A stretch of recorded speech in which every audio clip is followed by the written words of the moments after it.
안녕하세요. 오늘은 11월 4일 토요일 주말 묵상을 나누려고 합니다. 매일 성경 11월은 욥기로 시작이 되고 있습니다. 그리고 우리에게 욥기를 어떻게 묵상할 것인가 알려주고 있어요.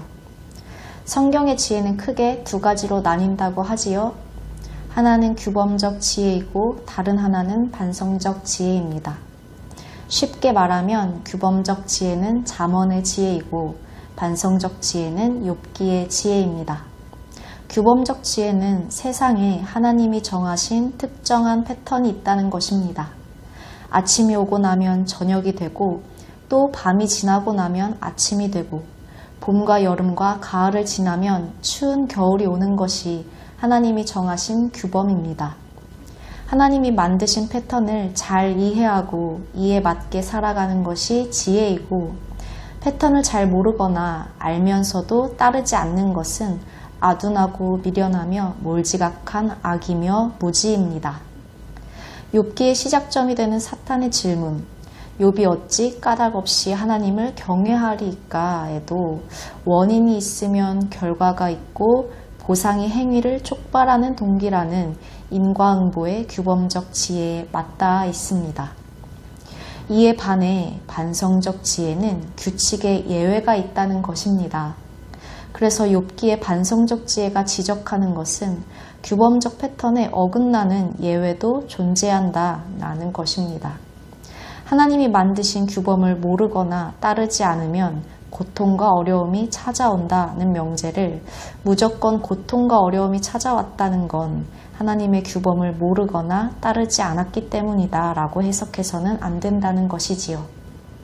욥처럼 아무 잘못이 없는 사람에게 불행과 고난이 닥치는 경우도 존재하기 때문에 하나님이 운행하시는 창조 세계에서 벌어지는 모든 일을 인과응보의 원리 하나로 설명할 수 없다는 것이 욥기의 반성적 지혜입니다.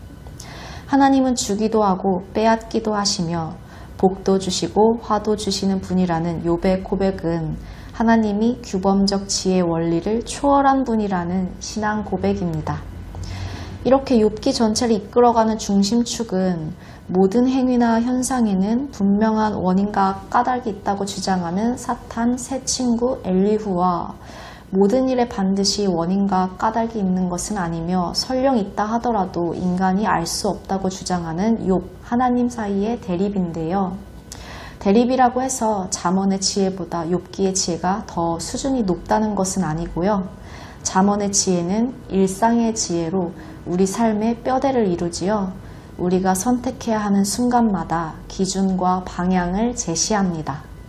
그리고 욥기의 지혜는 예외적인 경우에 대한 지혜를 다루어 주면서 삶에서 잠언의 규범이 알려주는 가치와는 다른 선택을 해야 하는 예외적인 경우도 있음을 알려줍니다.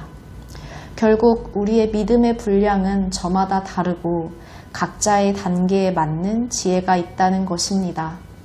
우리는 각자의 단계에 맞는 지혜로서 사람을 살리는 지혜가 적절하게 잘 사용되어야 하는 것입니다.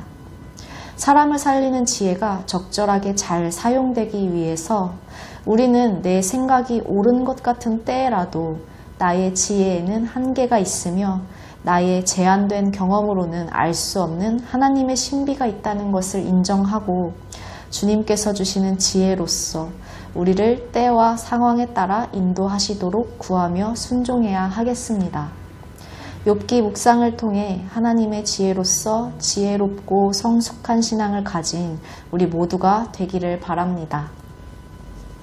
욥기 첫 부분은 욥이 당하는 고난이 욥의 죄에서 비롯된 것이 아니라는 점을 알려주었습니다. 그리고 오늘 본문은 하나님을 경외하는 의로운 욥에게 까닭 모를 재난이 연달아 닥칩니다. 욥에게는 그야말로 날벼락 같은 환난이에요. 욥은 한순간에 가축과 종들과 자녀들을 잃었습니다. 여러분, 우리는 우리에게 일어나는 일도 상대방에게 일어나는 일도 우리의 생각과 잣대로 쉽게 판단하지 않아야 하겠습니다. 욥의 고난은 천상회의의 결과로 임한 것이었지요. 욥기는 하늘 세계와 죽음 너머의 세계, 인간의 영향력이 미치지 못하는 세계로 시야를 확대합니다. 하나님이 다스리시는 영역 중 인간이 바라보는 공간은 제한적이라는 사실을 알려줍니다. 그래서 우리는 하나님을 우리가 생각하는 틀 안에 가두지 않아야 합니다. 인간 세상을 원리대로 움직이도록 창조하시고 다스리시는 분은 하나님이시지만 하나님 자신이 그 원리 안에 갇혀 있는 분은 아니시며 원리 안에 갇혀 일하시는 분도 아니신 것입니다. 하나님의 창조 세계 안에 인간의 이해가 다다를 수 없는 공간이 아주 많은 것처럼 하나님이 일하시는 방식 중에는 인간의 이해를 뛰어넘는 영역이 존재합니다. 그러기에 우리는 하나님이 일하시는 방식을 함부로 판단할 수 없습니다. 우리는 욥과 같은 고난의 영역이든지 또는 주님께서 주시는 기사와 이적의 영역이든지 우리 삶에서 일어나는 모든 일들에 대해서 하나님이 일하시는 방식을 우리의 기준과 틀 안에 가두지 않아야 하겠습니다. 욥은 슬픔 때문에 겉옷을 찢고 머리털을 밀었습니다. 그렇게라도 하지 않으면 견딜 수 없었기 때문입니다. 그런데 욥은 추스르기도 힘든 슬픔에 빠져 있으면서도 하나님을 예배했습니다.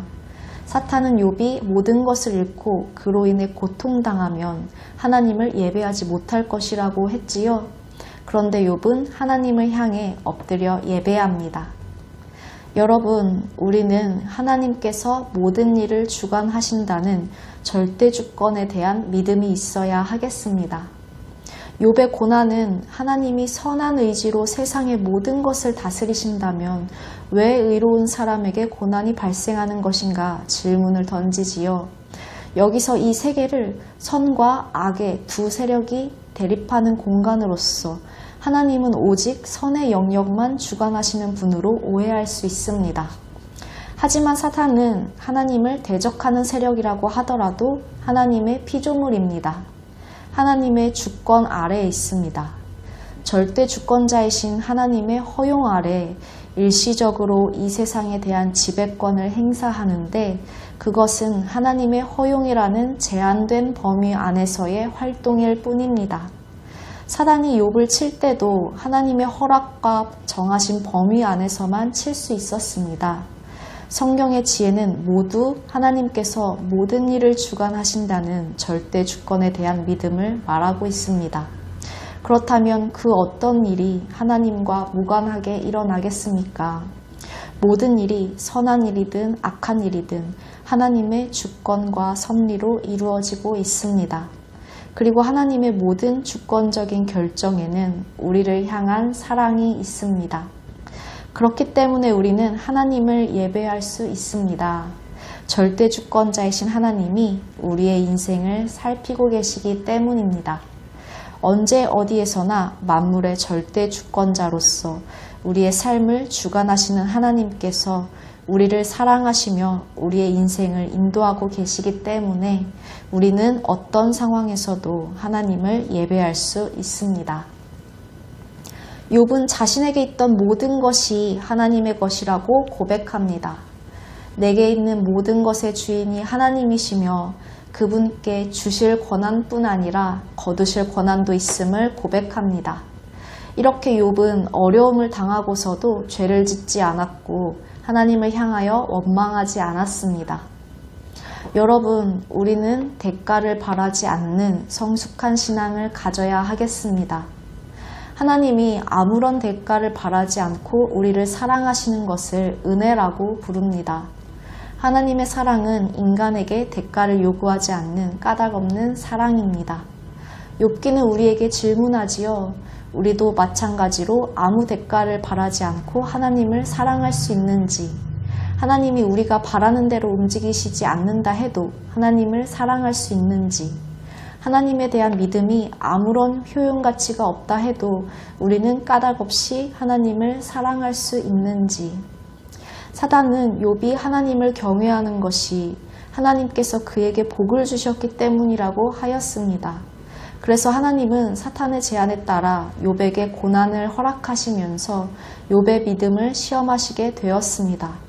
그런데 욥은 감사의 조건이 없는 상황에서도 하나님께 감사하고 찬양하는 것이 가능하다는 것을 우리에게 보여줍니다.